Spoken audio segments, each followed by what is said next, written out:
प्रदीप हरियम अरोरा है। वह मैं नागपुर महाराष्ट्र में रहता हूँ।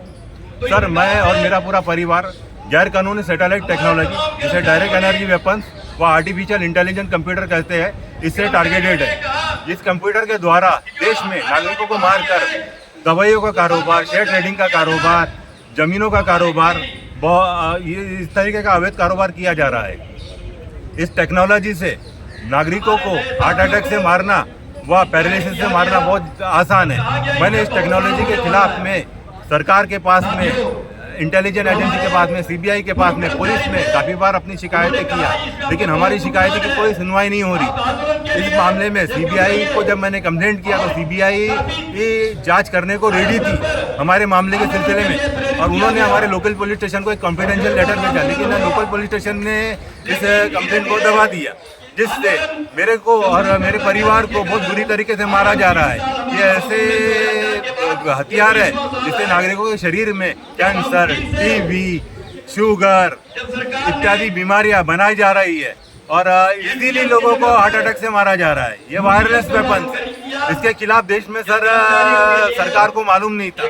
देश को बचाने की जवाबदारी, देश के नागरिकों को बचाने की जवाबदारी यहाँ का military agency, intelligence agency, raw, police, इसका था, लेकिन इनको ही मालूम नहीं कि देश में नागरिकों को इस गैरकानूनी सैटेलाइट टेक्नोलॉजी से मारा जा रहा है।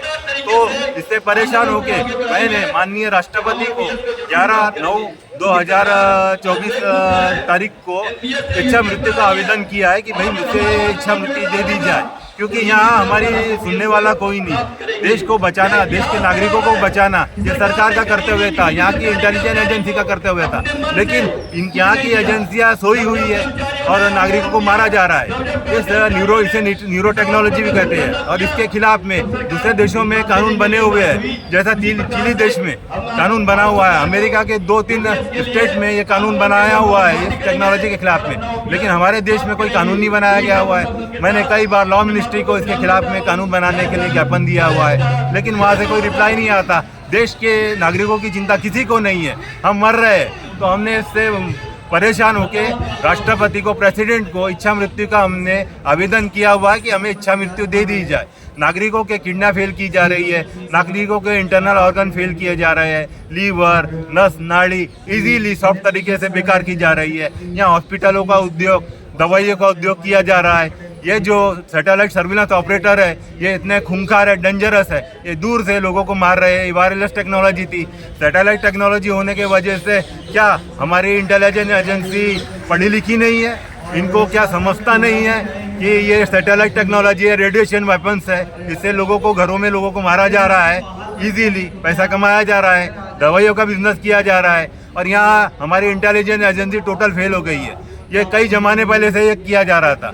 मैं बुरी तरीके से टारगेट हूँ। मेरे पिता की हत्या की गई है, मेरे चाचा को मार दिया गया है, मेरे चाचा को तो ऐसा मारा गया है, मैंने पुलिस में कंप्लेंट किया था कि मुझे शक है मेरे चाचा को हार्ट अटैक से मारेंगे, और मैंने मेरे स्टेट के गृह मंत्री से जब मैंने एक कंप्लेंट डाला और उनसे मैं फ़ोन पे बात किया 7 मार्च को 2020 को, तो सेम डे पुलिस की कार्रवाई होने के पहले मेरे चाचा को भी हार्ट अटैक से मार दिया गया, मेरे घर में सभी को हार्ट अटैक से मार दिया गया, और लोगों को बहुत बुरी तरीके से मारा गया।